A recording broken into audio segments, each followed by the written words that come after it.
Buenas tardes, mi nombre es Estefanía Bermúdez y en nombre del Ministerio de Educación quiero darles la bienvenida a este espacio preparado para ustedes.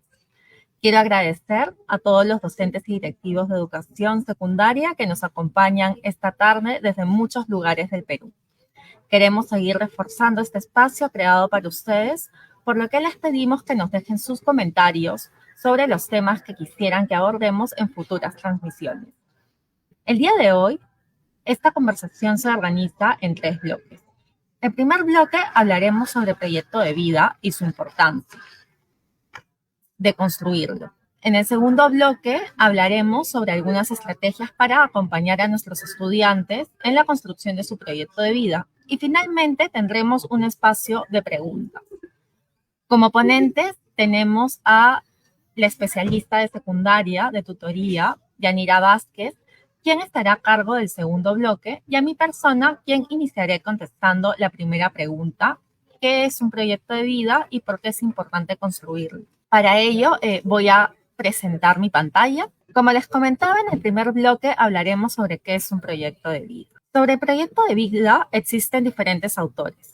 Tomando de referencia Orrubia, él nos dice que es una planificación que se da de manera progresiva, concebida como un proceso continuo de toma de decisiones y construcción de las relaciones con otras personas, en conjunto con las capacidades e instrumentos emocionales y afectivos aplicados en la revisión y reconstrucción de la propia identidad personal como social, lo cual facilita una mejor toma de decisiones para nuestros estudiantes. Entonces, el proyecto de vida requiere la posibilidad de acceder a niveles más elevados de juicio y razonamiento moral por parte de nuestros adolescentes, los cuales estarán profundamente influidos tanto por el grado de la actualización de sus potencialidades de pensamiento como por la calidad y cantidad de las experiencias de relación e intercambio interpersonal y grupal con sus pares.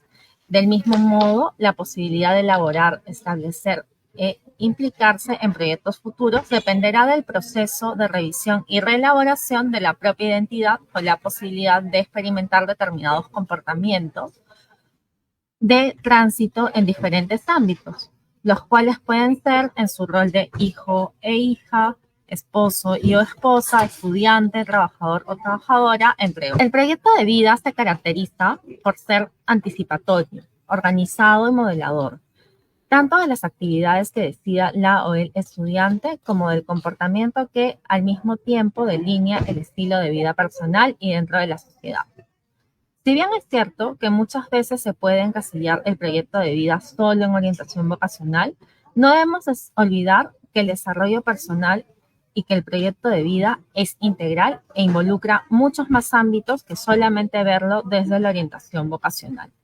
Entonces es importante que nosotros como docentes podamos contemplar el proyecto de vida como una situación social con un enfoque holístico y que se conforma a partir de experiencias en las cuales estructuran sus componentes, los cuales necesitan ser considerados en su totalidad, así como la dinámica de la relación de los mismos. El proyecto de vida se inicia desde que somos muy pequeños y se consolida un poco más en la adolescencia, con la construcción de nuestra identidad. Sin embargo, no es que ahí acabe. Este proyecto se seguirá construyendo y reestructurando acorde vamos avanzando en nuestras vidas y las diferentes experiencias y vivencias de nuestros. Hay que tener una consideración que construyen y transforman a lo largo del tiempo. Se van complejizando a medida que vamos creciendo y se adaptan a las necesidades e intereses de cada etapa de desarrollo. Tienen un impacto positivo en la vida de las y los estudiantes y en su permanencia escolar, a reconocer que las escuelas cumplen un rol importante en el logro de las mayores oportunidades para el desarrollo personal y familiar. ¿Y por qué es importante construirlos? Para nuestros estudiantes adolescentes, saber planear el futuro, fijarse metas concretas y programar actividades específicas consecuentes con aquellas es algo que se debe aprender a hacer. Esto supone un proceso de reflexión objetivo en el que se analizan las capacidades, las fortalezas y actitudes propias, los valores, autoestima que se poseen, las posibilidades socioeconómicas con las que se cuenta y las motivaciones personales a las que se responde. Mientras claras y desglosadas estén estas metas, mayor probabilidad tendrá tu estudiante de cubrirlo. Cuando de manera asertiva establezca y desarrolle una comunicación con quienes los rodeen, actúe con base en valores que haya hecho suyos, fortalezca su autoestima tomando decisiones racionales sobre las metas que realizará tanto a corto plazo, mediano y largo. Aquí podemos ver en la lámina, ¿no? Las metas a corto plazo podrían plantearse a un año, ¿no? Alcanzables de manera rápida, a mediano plazo, ¿no? De acá a 3 años, objetivos o metas que requieren mayor esfuerzo personal. Y a 6 años podría ser una meta a largo plazo, ¿no? Que exigen una madurez personal que posibilite definir y construir aquello que nos proponemos. Realizar una planeación o proyecto es también aprender a hacerse responsable de su propia existencia. Quien tiene un proyecto para ofrecer a los demás y al mundo, seguramente tendrá un proyecto para su vida en ese mundo y con los otros. El resultado de la construcción de la identidad y satisfacción con uno mismo es una fuerte motivación para hacer elecciones que contribuyan a la autorrealización y por ende le permita que encuentre un sentido de trascendencia en lo que está haciendo el estudiante. De esta manera se puede decidir que la transición de los adolescentes es una transición global que afecta al conjunto de vida psicológica y social de quienes la atraviesan. Uno de los apoyos imprescindibles es la escuela, la cual puede, por sus especiales características, ocupar un lugar particularmente relevante para sostener a los estudiantes en este tránsito. Y otra institución que puede alentar el proyecto personal es la familia. Puede influenciar de manera directa o indirecta. Por eso es importante que el estudiante desde su autonomía sea capaz de poder tomar propias decisiones con una mirada crítica y reflexiva. ¿Y cuáles son las características centrales de un proyecto de vida? Bueno, la primera es que surge de la realidad. Luego también tenemos que se desarrolla de acuerdo a intereses personales del estudiante. También se plantea en el campo de la imaginación y la realidad. Puede presentar variaciones de acuerdo a factores económicos, sociales o de tiempo, ¿no? Esto es lo que hemos hablado en las diapositivas anteriores. Y finalmente también posibilita concentración y determinación de las personas para poder lograr la meta, tanto de corto, mediano y largo plazo. ¿Y qué implica construir un proyecto de vida, ¿no? Un plan de vida o un proyecto de vida es una guía que llevará a tus estudiantes a alcanzar sus metas, sueños y todo lo que van a querer ellos realizar en un futuro, ¿no? Incluye también, como hemos hablado, poder definir metas, tener objetivos claros, tener una visión hacia dónde se quieren dirigir. Pero ¿cómo podemos evidenciar la construcción de un proyecto de vida, de nuestro proyecto de vida, ¿no? Entonces, lo primero que tienen que hacer es conociéndonos. El inicio de todo proyecto de vida es el autoconocimiento. Solo conociéndose identificarán cuáles son sus gustos, sus habilidades, sus debilidades, sus motivaciones y aquello que les gustaría ser o hacer en un futuro. Una técnica muy útil es poder utilizar un análisis FODA, ¿no? De fortalezas, oportunidades de mejora, amenazas. Puede ayudarlos a descubrir y a ser consistentes de sus posibilidades, oportunidades y los riesgos que pueden amenazar su plan de vida. Para ello podemos identificar o elaborar un FODA, ¿no? Lo segundo también es definiendo claramente sus objetivos. Son la base para construir su proyecto de vida, deben estar muy claros, pues así será más fácil proyectar metas y actividades. Lo tercero es marcar el inicio. Identifica el punto de partida real, reconociendo los logros, errores, posibilidades y condiciones de hoy para alcanzar sus objetivos. Al plantearnos cosas posibles a lograr, tendremos también claro lo que tienen que hacer de ahora en adelante. Lo cuarto es enumerar lo que tienen que hacer para alcanzar sus metas. Es necesario claridad en sus metas a alcanzar, así sabrán qué actividades y acciones tienen que realizar para ello. Mientras más preciso sea este detalle de actividades, más claro sabrán lo que tienen que hacer para lograrlo. Lo quinto es escribir cómo vas a lograr esas metas. Siempre es bueno mantener una historia de lo que se va logrando para evitar desaciertos y repetir aciertos. Mostrar gratitud a quienes nos ayudaron y apoyaron en el camino. Por ejemplo, a nuestras familias, padres, hermanos, amigos, docentes. Lo sexto es confiar en que lo que vas a lograr, ten actitud. Recuerden que la perseverancia y el pensamiento también positivo puede ayudarnos a cambiar nuestra realidad. Es necesario estar dispuesto al cambio en nuestras ideas y pensamientos para poder ver las cosas desde una mirada más positiva, con optimismo, ¿no? Y resiliencia. Eso nos ayudará a seguir adelante. Y finalmente, rescatar los aprendizajes de toda situación. Ver lo bueno dentro de alguna situación compleja es una forma de enfrentar los inconvenientes de nuestra vida.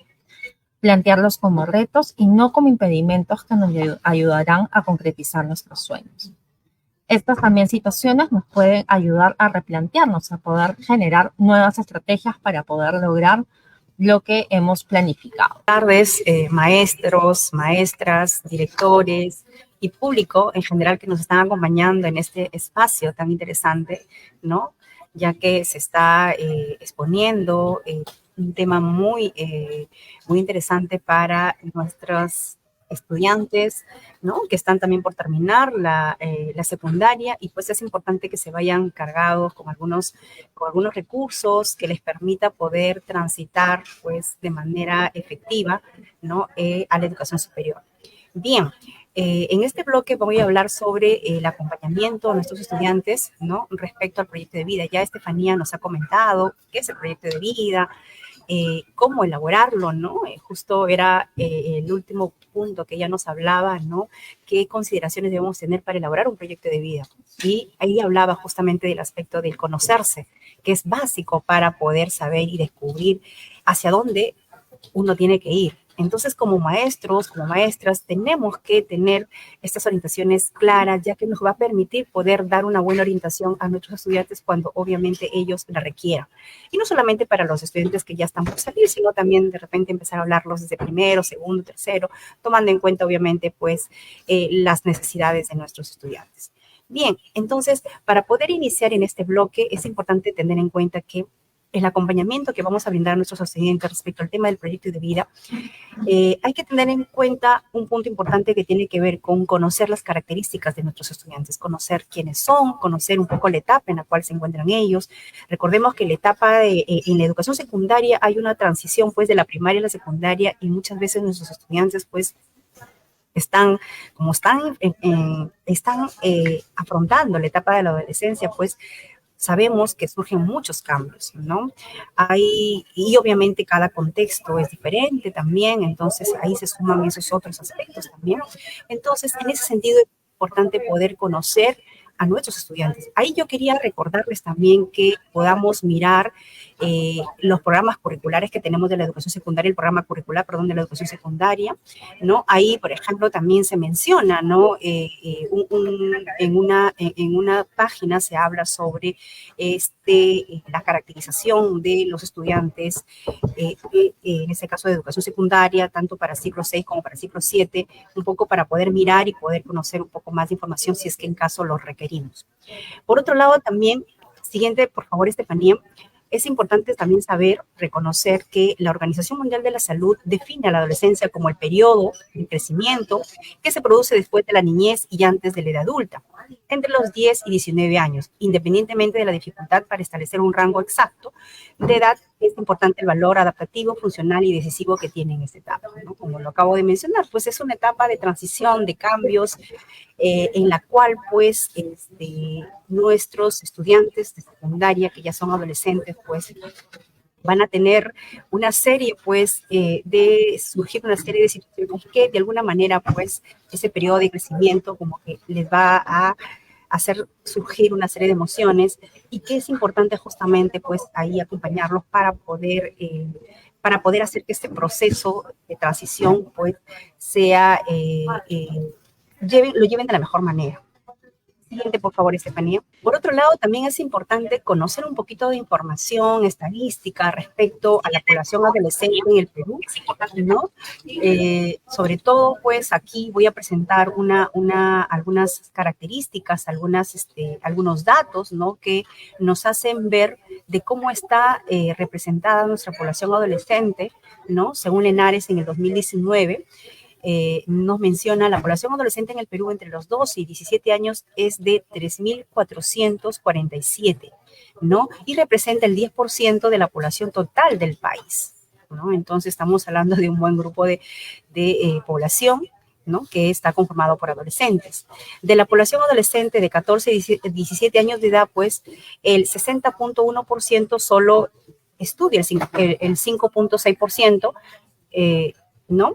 Estudia, perdón, el 60.1% solo estudia, el 5.6% solo trabaja y el 13.5% estudia y trabaja, según el INEI en el 2020, ¿no? Entonces, esto es un dato que nos hace ver que realmente, pues, hay una brecha, ¿no? En la cual, pues, nuestros estudiantes adolescentes, ¿no? Muchos trabajan y estudian a la vez.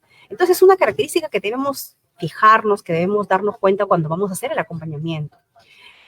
¿Por qué? Porque a veces queremos pretender darles información o de repente hacerle un acompañamiento a ellos, de repente en horarios que de repente ellos no pueden porque tienen justamente esta característica, que estudian y trabajan y también sus tiempos los tienen así como que justos. O a veces les recargamos con información cuando no tienen de repente ese tiempo para poder revisarla. Entonces, esto es una característica que nos debe permitir poder mirar qué tipo de acompañamiento le doy a un estudiante con esta característica, qué necesita más. Un punto ahí. Otro punto importante, en el área urbana, la población de 12 a 17 años de edad que se dedica exclusivamente a estudiar es de 68.1%, mientras que el 25.2% no estudia ni trabaja, ¿no? Esto es en el área rural, ¿no? Entonces, aquí, por ejemplo, es otra brecha, ¿no? O sea, en el área rural encontramos población adolescente, pues, que no estudia ni trabaja, ¿no? Un buen grupo de estudiantes. No exclusivamente, pues, entonces, esta característica también es importante tomar en cuenta. Hace un momento yo mencionaba, ¿no? Cuando miremos a nuestros estudiantes, también no solamente miremos, además de sus características, que es parte de su proceso, de su desarrollo, de los cambios que se puedan presentar, también es importante mirar el contexto, de dónde son nuestros estudiantes, de dónde provienen, de qué familias provienen. No es lo mismo un estudiante adolescente de zona urbana que de zona rural, ¿no? Entonces, esos aspectos también como docentes lo tenemos que tener claro. Otro dato importante acá nos habla de que el 78% de los adolescentes de 12 a 17 años manifestó que ha sido víctima de violencia psicológica. O sea, ha recibido insultos, humillaciones, apodos, ¿no? Y también violencia física como golpes, patadas, quemaduras, alguna vez en su vida, según Lenares en el 2019 también.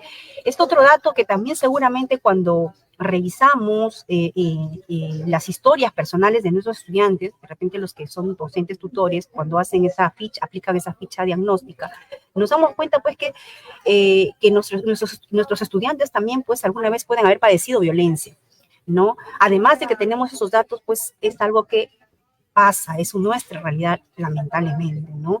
Lamentablemente es nuestra realidad que la violencia no solamente se da en los adultos, también se da en población adolescente.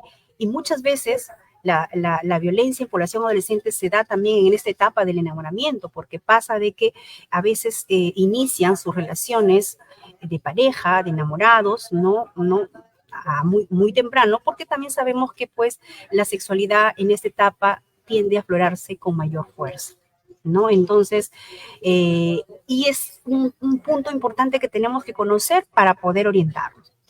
Otro dato nos habla acá que el 68.5% de adolescentes manifiesta haber sido víctima de violencia física y psicológica alguna vez en su vida en el entorno escolar, ¿no? Entonces, no solamente es fuera de la escuela, sino también es dentro de la escuela, ¿no? Que justamente lo que yo también mencionaba hace un momento respecto a que también tenemos algunos datos donde se evidencian de que esta violencia pues se da también, ¿no? En esta etapa del enamoramiento, ¿no? Del total de adolescentes que hablan quechua, aymara o lengua amazónica, el 82.8% recibió clases virtuales. También es un dato que nos permite poder saber, ¿no?, qué estudiantes estuvieron en esta época de pandemia en la cual hemos vivido todos, quienes pudieron acceder a la educación virtual y quienes no, ¿no? Entonces, son datos que nos permiten poder saber para poder a nivel, obviamente, a nivel nacional, a nivel general, y esto relacionándolos también con los datos que podamos recoger también en la escuela para poder conocer con qué estudiantes estamos trabajando, qué características tienen, ¿no?, qué les interesa, y todos estos aspectos para poder planificar una orientación adecuada al estudiante. Siguiente, por favor, Estefanía. Bien. Características del desarrollo del adolescente. El desarrollo adolescente, pues, como sabemos, está organizado en diferentes dominios, ¿no? El aspecto biológico, que vendrían a ser esos cambios que presentan las y los adolescentes durante entre la pubertad y adolescencia, ya que, y muchos de estos cambios, pues, suelen surgir o suelen estar cargados también de emociones, ¿no? Por eso también hay presencia también de cambios psicológicos, ¿no? A nivel cognitivo también, ¿no? El cerebro también tiene un proceso también de cambios. El desarrollo físico, emocional y social son parte justamente de esta etapa en la cual pues debemos tenerlo bastante presente para poder acompañar a nuestros estudiantes, ¿no? Entonces, esto es básico, ¿no? Y más si vamos a hablarle también sobre el tema de proyecto de vida. Obviamente, pues ninguno de ellos es más importante que otro. No significa que haya el cambio físico es más importante que el cambio psicológico o cognitivo. No, ¿no? Cada cambio tiene su particularidad, ¿no?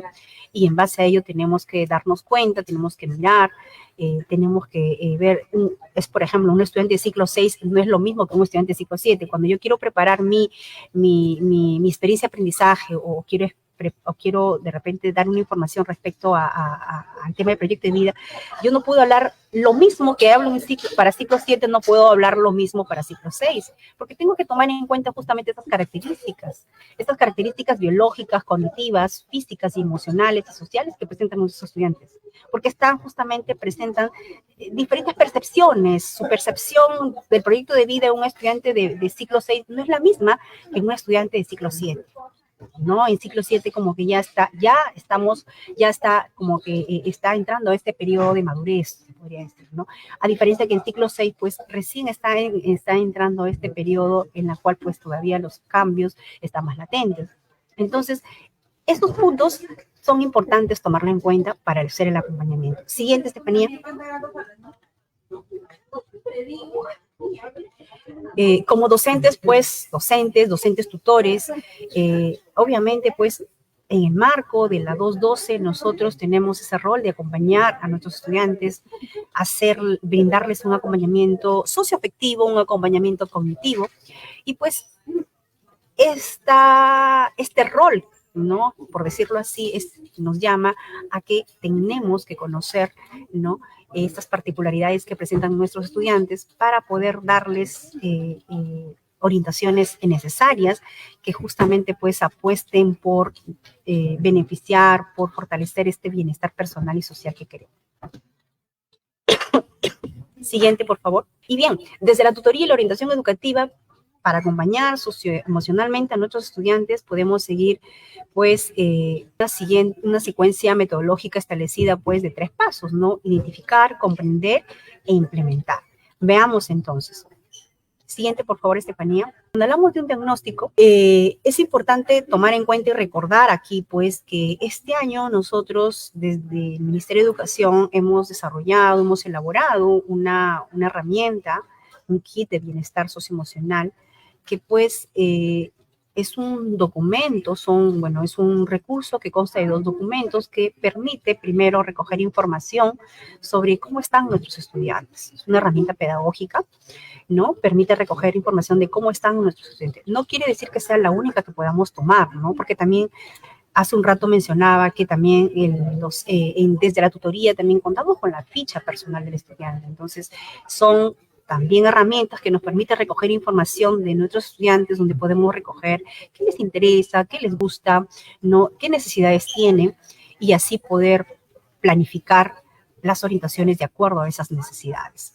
Entonces, si queremos hacer un diagnóstico de nuestros estudiantes, ¿no? De saber un poco más de ellos, podemos utilizar este kit de bienestar socioemocional, que vendría a ser la herramienta de recojo de información sobre sus habilidades socioemocionales para saber cómo están. Y estas habilidades socioemocionales, pues, han sido consideradas como la autoestima, habilidades socioemocionales como el autocuidado, la toma de decisiones, regulación emocional, y así también pues podemos detectar algunos factores de riesgo, ¿no? Que puedan estar afectando a nuestros estudiantes, porque también esta herramienta recoge información sobre algunos factores de riesgo. Entre ellos también está el tema de la deserción escolar también, ¿no?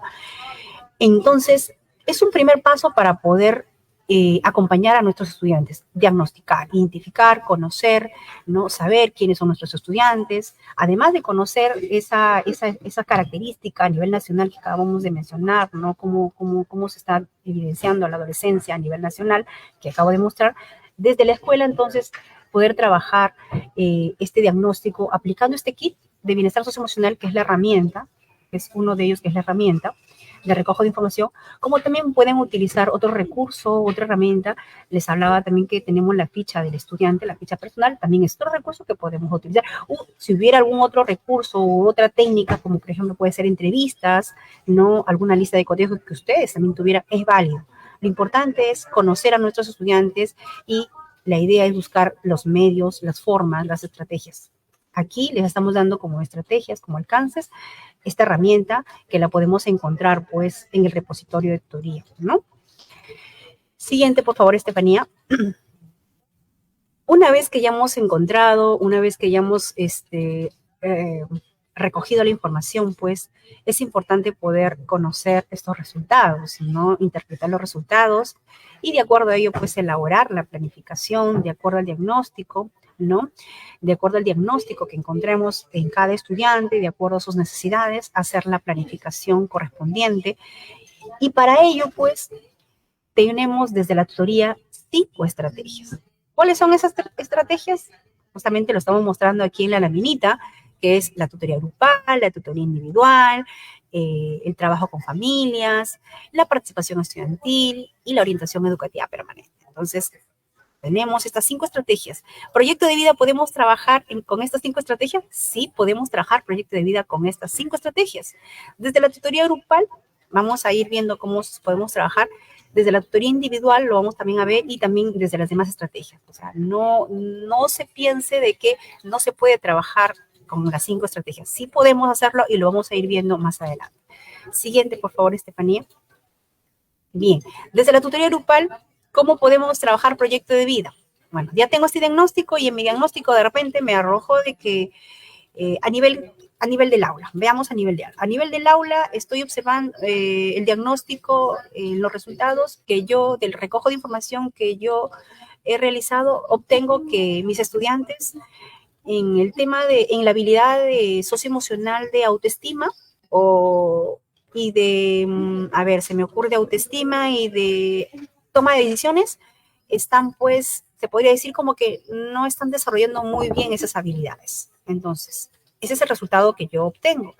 Entonces, eso me debe dar a mí, pues, la alerta de que, ya, entonces, en el aula yo voy a trabajar algunas actividades, ya sea a través de talleres, a través de experiencias de aprendizaje, a través de proyectos, voy a trabajar autoestima, la habilidad de autoestima, porque necesito fortalecer en mis estudiantes del aula del cuarto C o del quinto C, porque el quinto C resulta que en el resultado, la habilidad de autoestima han salido que están pues como que un poquito debajo, se podría decir, como que les falta, tenemos que fortalecer.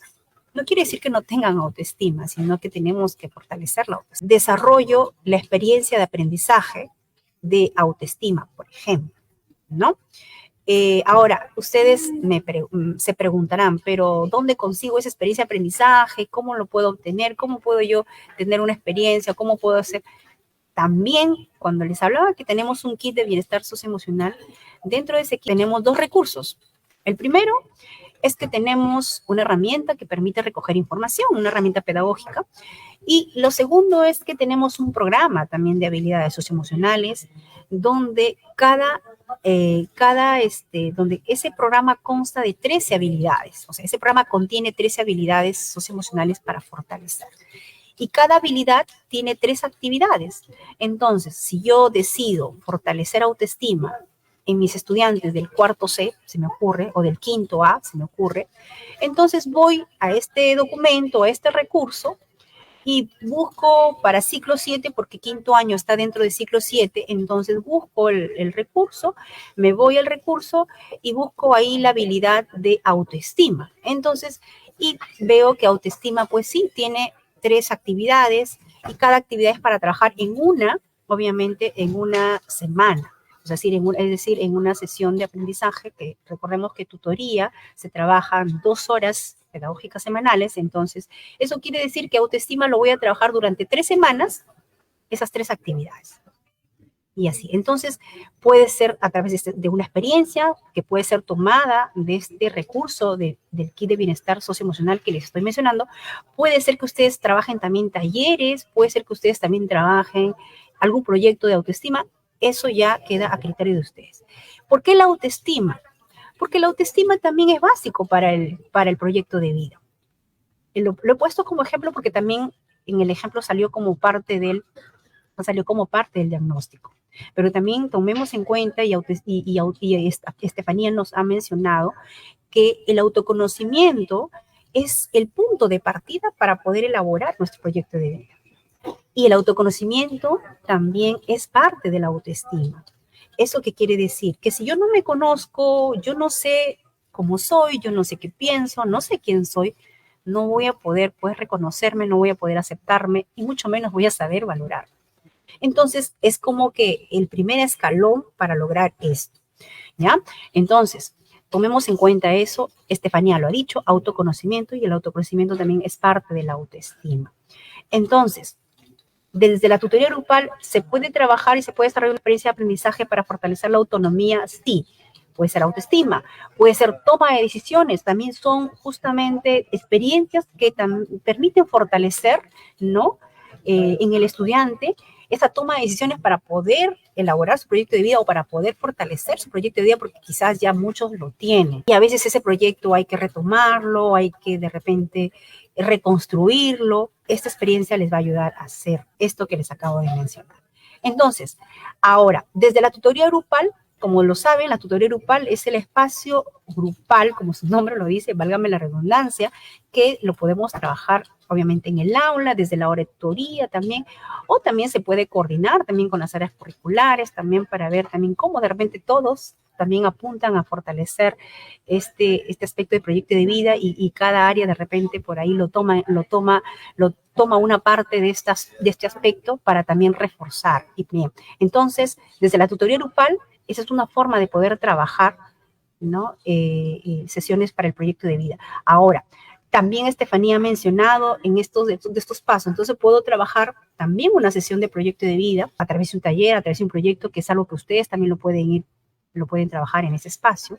Pueden tomar las experiencias de aprendizaje que tenemos en el kit de habilidades socioemocionales, o también pueden tomar otros recursos que ustedes consideren pertinente, siempre y cuando también estén alineados al currículo nacional. No tomando, me refiero a esto porque a veces tomamos de fuentes que no son oficiales y terminamos confundiendo al estudiante, y eso es lo que no queremos, porque tenemos que seguir la línea que nos dice el currículo nacional. Siguiente, por favor, Estefanía. Bien, tenemos otra estrategia que es la tutoría individual. A través de la tutoría individual podemos también acompañar a nuestros estudiantes para fortalecer su proyecto de vida, para elaborar su proyecto de vida. Sí, también se puede. Pero ¿cómo? Si no tengo paso.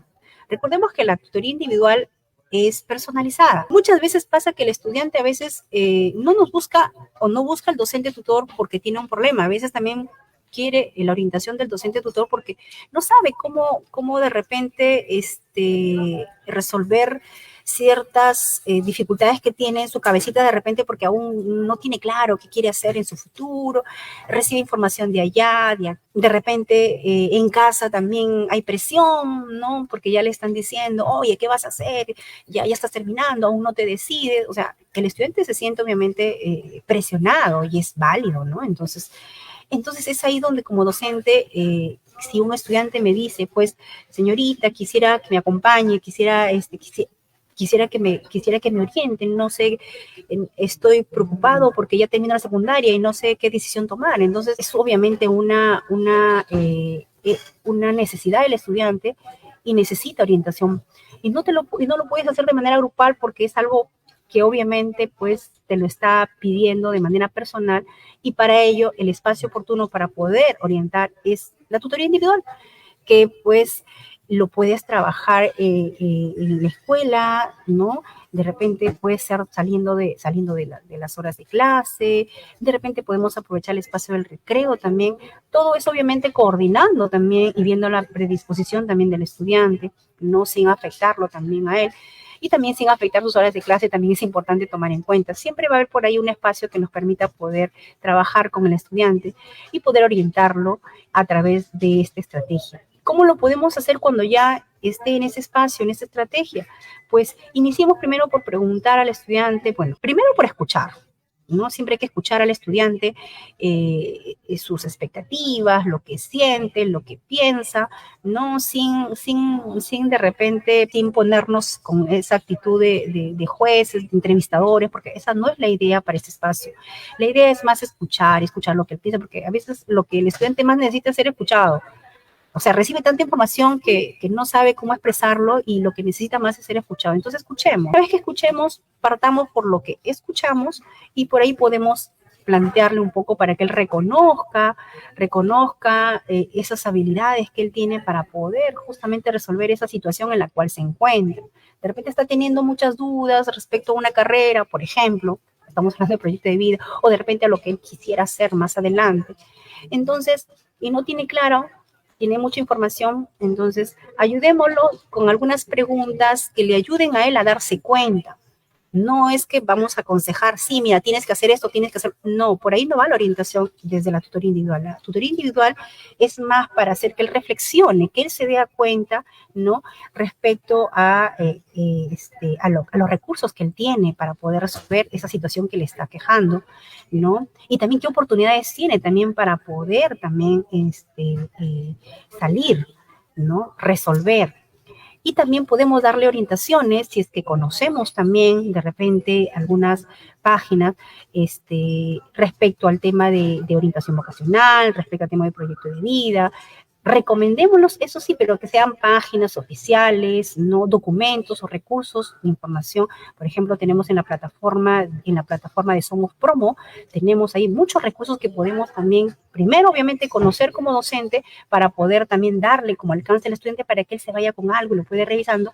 Y en una siguiente sesión de tutoría individual, en una siguiente reunión, de repente por ahí preguntar, ¿no? ¿Qué tal? ¿Revisaste? ¿Cómo te fue? ¿No? ¿Consideras que esa información ha sido lo que tú buscabas? ¿No? Y así. Entonces, el espacio de la tutoría individual también es una estrategia que podemos utilizar, que podemos emplear para acompañar a nuestros estudiantes, ¿no? Cuando también están con esta incertidumbre sobre las decisiones que deben tomar respecto a su proyecto de vida, respecto a lo que quieren hacer para un futuro. Siguiente, por favor. Creo que voy avanzando, me estoy deteniendo mucho. Bien, la participación estudiantil también, bueno, se fortalece el sentido de pertenencia y compromete al estudiante pues a culminar sus estudios para continuar su tránsito hacia su realización personal, ¿no? También es un espacio básico porque promueve justamente que nuestros estudiantes sean entes activos, ¿no? Entes activos de cambio, entes activos a sujetos de cambio, no sujetos pasivos, sino por el contrario, que ellos propongan ideas innovadoras, y pues ello va a permitir que ellos también fortalezcan estas habilidades ciudadanas que necesitamos hoy en día para que sean pues agentes de cambio en el futuro, ¿no?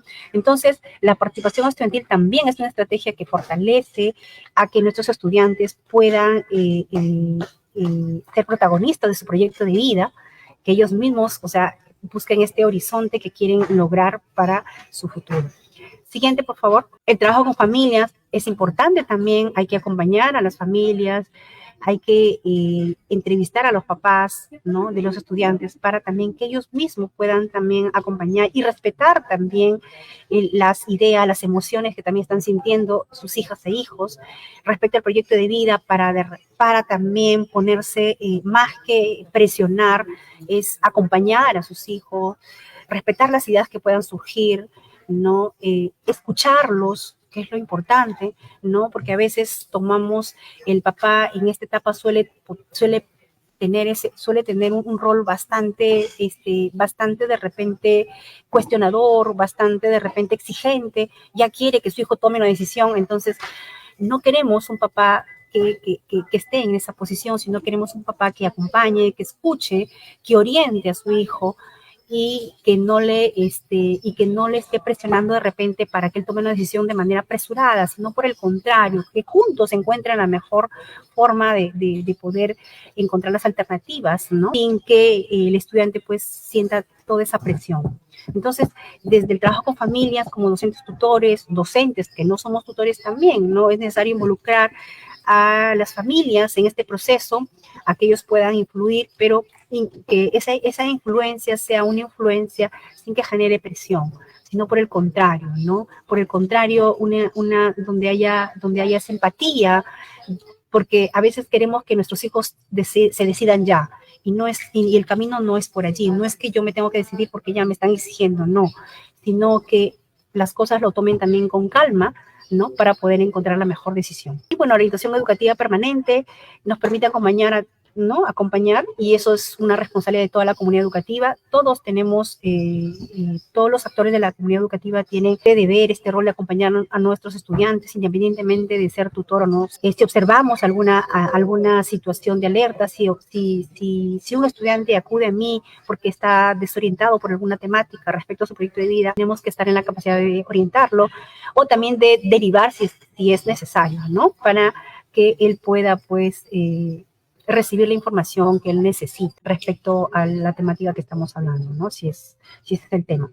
Siguiente, por favor. Bueno, y ya lo último es implementa, ¿no? ¿Qué orientaciones podemos desarrollar para acompañar a nuestros estudiantes a construir su proyecto de vida, ¿no? Crea un clima favorable que colabore con el aprendizaje de tus estudiantes, establece acuerdos de convivencia para las actividades grupales de manera participativa, desarrolla las actividades con explicaciones sencillas, coméntales de casos que respondan a su realidad de otros estudiantes que conozcas, que estén contextualizados y que los motive e incentive su proyecto de vida. De repente ver testimonios también de vida, también de estudiantes que salieron, que hoy en día pues de repente están haciendo buenos emprendimientos, que han logrado de repente a nivel profesional, pues les va muy bien también, ¿no? Que también de repente tuvieron dificultades, pero supieron afrontarlo, ¿no? Ponga en práctica, pues, la escucha activa, que es muy importante. Entonces, después de conocer las características de nuestros estudiantes, ¿no? Es importante también poder identificar qué estrategias podemos trabajar el proyecto de vida. Podemos trabajarlo a través de las 5 estrategias, es válido, y luego vendría a ser la parte de implementar. Entonces, tomando en cuenta estas consideraciones. Siguiente, por favor. ¿Qué recursos puedo utilizar para la orientación vocacional? Bueno, aquí lo que ya les decía hace un momento, tenemos el portal de Aprende en Casa, tenemos ahí, si ya hay que registrarse, obviamente, ¿no? En la página de inicio de tu sesión, ubica el recuadro del menú y selecciona pues el botón o la sección Somos Promo, y aquí puedes explorar contenidos, ¿no? Sobre orientación vocacional, lo que ya les decía hace un momento, hay becas y oportunidades, preparación para ingresar y oferta educativa nacional. Todo esto a través de la plataforma Aprendo en Casa. Entonces, ¿qué es conocido para ustedes? Pueden ingresar. Primero, antes de dar la orientación al estudiante, primero ustedes como docentes tienen que conocer esta plataforma, qué contiene, qué contenidos tiene, y de esa manera poder orientar a nuestros estudiantes. Perfecto, muchísimas gracias, Yanira, por esta última parte.